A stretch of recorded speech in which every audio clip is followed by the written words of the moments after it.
Thanks for joining us. Sports fans are gearing up for tomorrow's Super Bowl, Kansas City versus Philadelphia. But here in Ontario, it's the Liberals versus the PCs fighting to win over football fans. Both parties will be battling it out over the airwaves during the big game. Queen's Park reporter Lorenda Redikob has a preview. Mahomes flings it. When the biggest football game of the year is in an ad break, bring on the political matchup. But when we know trouble is headed our way, we need a fighter. Someone who protects us, our jobs, and our families. This is one of the PC ads Ontario viewers will see, plus a new 60-second spot, both described as positive ads by the party. Leadership is about priorities. And for 7 years, Doug Ford has had the wrong ones. The Liberals are taking a much sharper tone with their ads. We'll take the money that Ford wastes on bad deals and invest it where it matters. They're also running two different ads. The second one, their attack of Doug Ford's recent hot mic moment, saying he was happy Donald Trump won the election. What else does he say when he thinks you're not listening? Was I happy this guy won? 100% I was. 100% I was. It's a big spend for a party that's been decimated, without party status for 2 straight elections. A Liberal spokesperson says it shows the strength of their fundraising machine.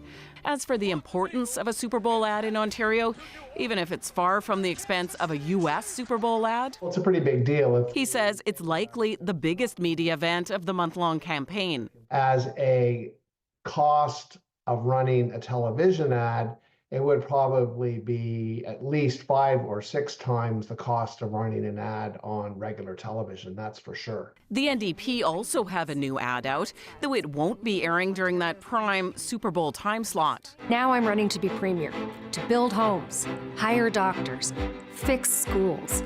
It's a mix of policy and attack. Life in Ontario is harder than it should be. Doug Ford and the PCs already ran months of negative ads before the campaign against Bonnie Crombie. Now, Ford doesn't even mention his competition during his news conferences, presenting the U.S. president as the one to beat. Lorenda Redikob, CBC News, Niagara-on-the-Lake. Well, speaking of the big game, fans and bars across the province are counting down to Super Bowl action. Tyreek Reed is outside one of those bars. Hey, Ty. Hey Shannon, I'm outside the Fox and Fiddle. It's one of many bars in the city gearing up for tomorrow's big game as the Kansas City Chiefs face off against the Philadelphia Eagles in what's being called a historic game. Now, this is a rematch of the 2023 Super Bowl. The Chiefs have already won the past 2 Super Bowls, and a third consecutive could make NFL history. I caught up with some fans earlier today to see how they're feeling heading in. I'm rooting for the Chiefs. You? Chiefs. The Eagles. Yeah, see, just a spite. We're doing Eagles. Look, I get it, Mahomes, they're crushing it, they're awesome, but A, I don't know if he could do 3 in a row, and B, I think the Eagles are going to bring it home this time. The game also means a busy night for bars and restaurants across the city. I checked in with a few of them today who say the Super Bowl always draws in a big crowd. We're going to have like preset menus for our guests to come in and have a good time with us. It's going to be basically a party. What makes us exciting is literally the crowd, man. The people who come here to party with us, to have a good time with us. We'll probably get 50 to 100 people coming in. I think just getting all your friends together and getting together and having a big celebration for something that will probably be very memorable. I know everybody's kind of expecting maybe to watch the three-peat the first time ever for Kansas City. And you know, when you look back in 15, 20 years, you remember where you were at these big events. Again, Shannon, part of what makes this game so exciting is potentially watching NFL history. If the Chiefs pull off another win, it would be an unprecedented three-peat. Kickoff is at 6:30 tomorrow. Shannon? Tracking all the excitement for us. They not like us. They not like us. They not like us. Will he or won't he? That's the question music and sports fans are asking tonight ahead of Super Bowl Sunday, wondering if Kendrick Lamar will perform his Grammy-winning song during the halftime show. The diss track aimed directly at Drake, sparking the Toronto rapper to take legal action. Eli Glasner joins us later in the show with that part of the story. Brace yourself, more snow is on the way. That's on top of the storm that battered parts of southern Ontario Friday, leading to that 50-car pileup on Highway 11. Nama Weingarten is on the weather watch for us tonight. Everybody leaving on the bus, and some of them leaving in the ambulance. Drivers caught in the chaos as the worst of winter blasted Orillia on Friday. A person died while as many as 50 cars collided on Highway 11 in Orillia. In other parts of Ontario, better get their shovels ready. Much of the province is under a weather advisory, with snow expected to move into southern Ontario from west to east on Saturday afternoon, when it could reach up to 15 centimeters in places like Burlington, Caledon, and Guelph. The snow expected to keep piling up until Sunday morning in some regions. We remind drivers all the time, no aggressive steering, no aggressive braking, both hands on the steering wheel. If you find yourself skidding or losing control, look to where you want to go, don't panic, and steer in that direction. Highway 11 has been cleared since the Orillia crash, but Highway 21 is closed because of dangerous driving conditions. And police also reminding people to clear their cars from snow and ice so they don't get stopped like this driver. That can fly off once you get to speed and smash into vehicles that are driving in behind you. And that is completely unacceptable and also extremely dangerous. So clear your vehicle of ice and snow. And obviously, you need to see around your vehicle 360 degrees. Municipalities also preparing. In Toronto, where the average snowfall ranges from 2 to 10 centimeters, officials are bracing for a bigger pileup. The vast majority of our winter operation simply just involves us applying salt. But in this particular case, when you do get accumulations of 10 centimeters or more, that will require us to actually activate plowing of all of our infrastructure, roads, cycling, sidewalks, and we'll have to do multiple rounds. The city is also opening its 5 warming centers Saturday night. And for some communities around the province, the snow comes in a warm welcome, like Peterborough, where the annual Snowfest is all next weekend.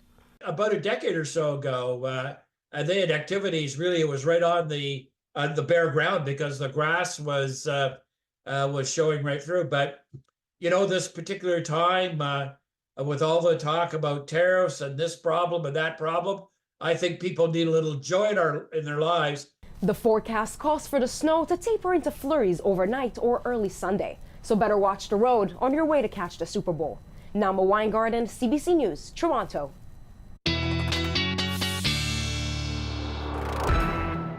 Well, let's bring in Ward Anderson now. You're tracking all the numbers and systems for us. Ward, how's it looking out there now? Well, Shannon, snow isn't just on the way, it's already here. Depending on where you are right now, you might already be experiencing it. It's going to continue into the evening and into the overnight. Of course, we do have weather alerts already in effect for the GTA and around the Golden Horseshoe, Burlington, Hamilton, Oakville. You know, it's like we've heard, you know, we're used to say 2 to 5 centimeters, but once we get up into 10 to 15 is when it's significant. That system moving its way through is going to continue to move its way through. It's coming through right now, and the snow has already started in the western parts of the province and northern parts, and it's going to continue mostly overnight. As you can see, it'll make its way east, that heaviest concentration coming down again around the Golden Horseshoe, and that'll continue to many of us waking up Sunday morning to a lot of snow on the ground that we maybe missed overnight. Again, talking about 10 to 15 centimeters around the Golden Horseshoe in the GTA. Something to be aware of if you're going to be driving. You know, if you drive anywhere in southern Ontario, you know that it doesn't matter if it's Saturday or Sunday, late at night, lots of snow or not, people are going to be out there. Be careful if you're out there on the roads. There is more snow coming ahead later in the week, but generally temperatures staying right around that 0 mark as we go into our Sunday. Like I said, more snow coming later in the week, but I'll tell you about that in the long forecast coming up later in the show. Okay, we'll check in with you shortly. Thanks, Ward. You got it. I'll be...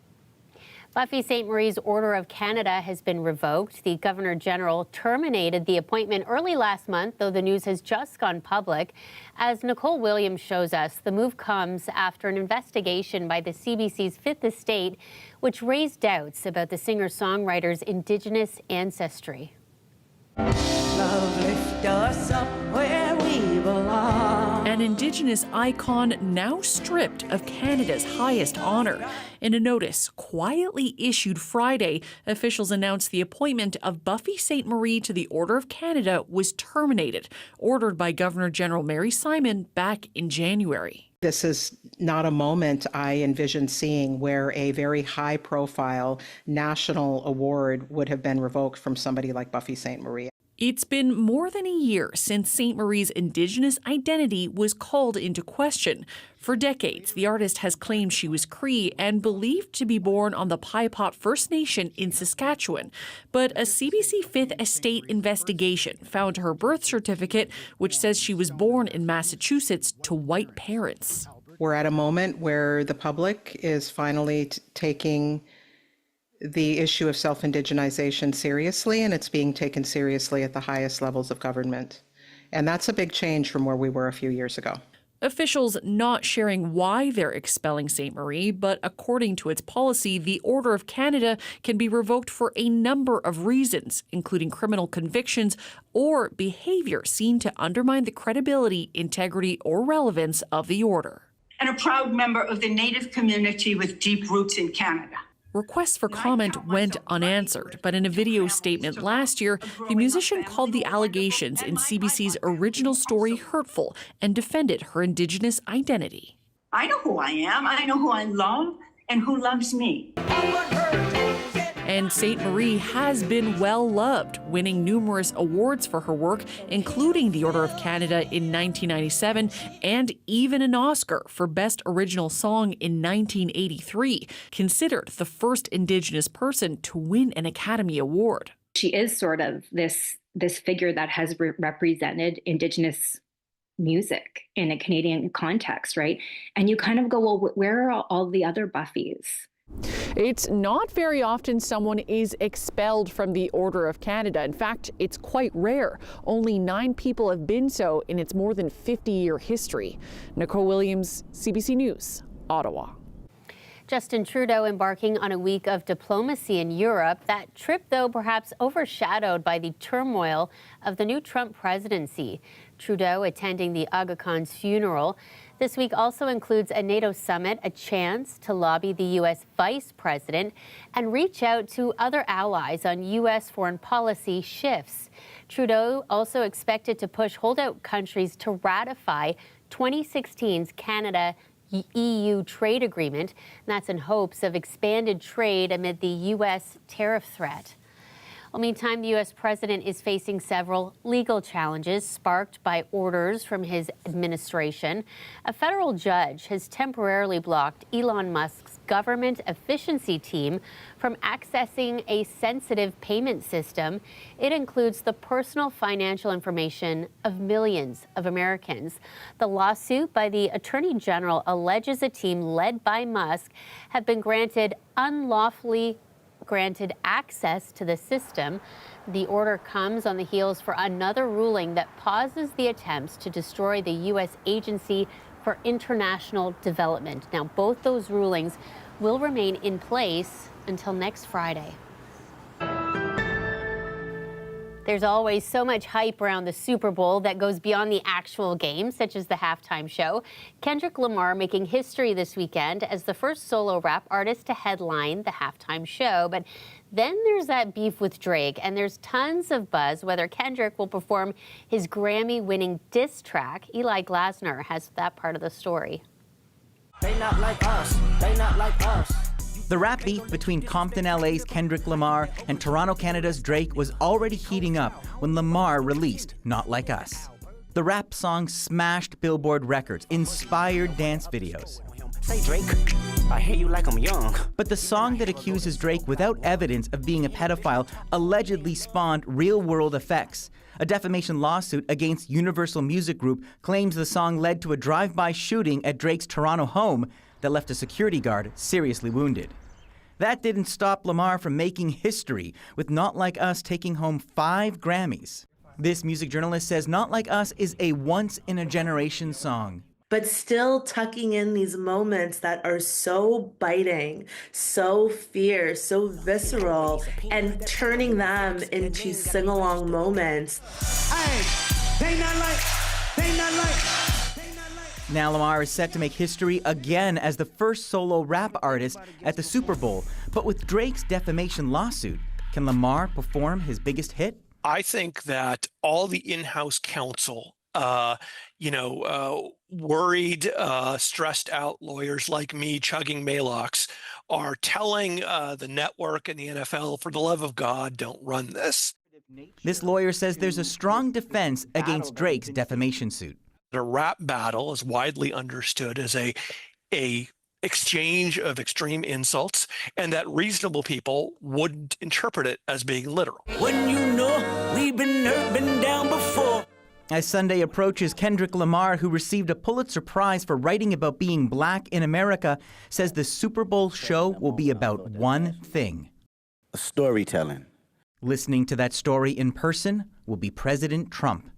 All eyes will be on Kendrick to not only to see exactly what he says that can stand as a statement for this particular political moment that feels really fractured. Say OV-ho, say OV-ho. As fans wait to see if Lamar leans into the beef or speaks to the moment. Eli Glaster, CBC News, Toronto. Okay, along with the Super Bowl, there will be a slightly different sort of action taking place in New Orleans tomorrow with the annual Puppy Bowl. More than 100 adorable pups will pounce onto the playing field. This is the 21st edition. Team Fluff will face off against Team Rough, featuring running back Saquon Barkley. Now, he's named after Philadelphia Eagles star Saquon Barkley. The competition is the longest-running call-to-adoption event in TV history, with puppies from dozens of animal shelters making up the team. It's time for a quick break for us. We're back with you after this. Businesses in Scarborough getting a big boost thanks to their new BIA, something that Toronto Mayor Olivia Chow says is more urgent than ever with the looming threat of U.S. tariffs. The City of Toronto has 85 BIA, business improvement areas. This is the latest one. It's right here in Scarborough. That's our way to promote local businesses. We're hoping Torontonians buy and shop local, and this is the way to go. The official ribbon cutting for the new BIA in the Lawrence and Markham area taking place alongside the Winter Zoo event in Scarborough. There's ice sculptures by different artists and lots of entertainment happening all weekend long. February is Black History Month with events taking place across the province. At Scarborough Town Centre, there's a special pop-up market highlighting local business, Black-owned small businesses.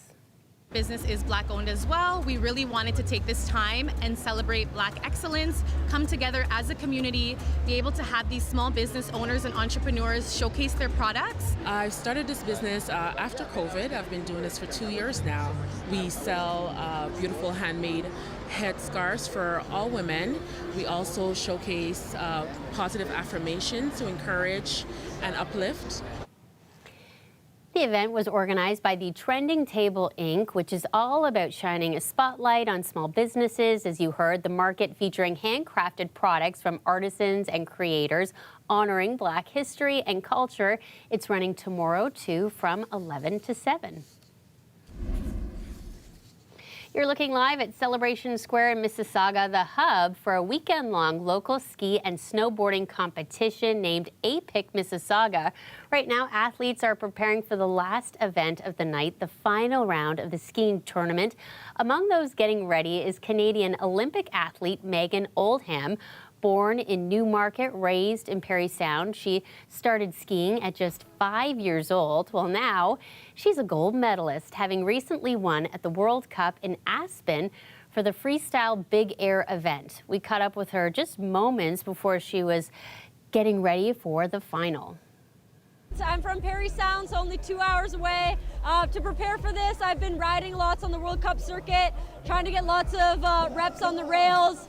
I did slopestyle and big air in Aspen and rode some rails there, so coming back home, it's really awesome to have a local event and really push my rail skiing and try and get some new tricks and stuff dialed in for all the events coming the rest of this year. Next up for me is really just focusing on the World Cup circuit, gaining some points for going into the Milan Olympics 2026. As much practice on courses like this so I can really just dial in all my rail tricks and jump stuff so that I'm ready for Cortina.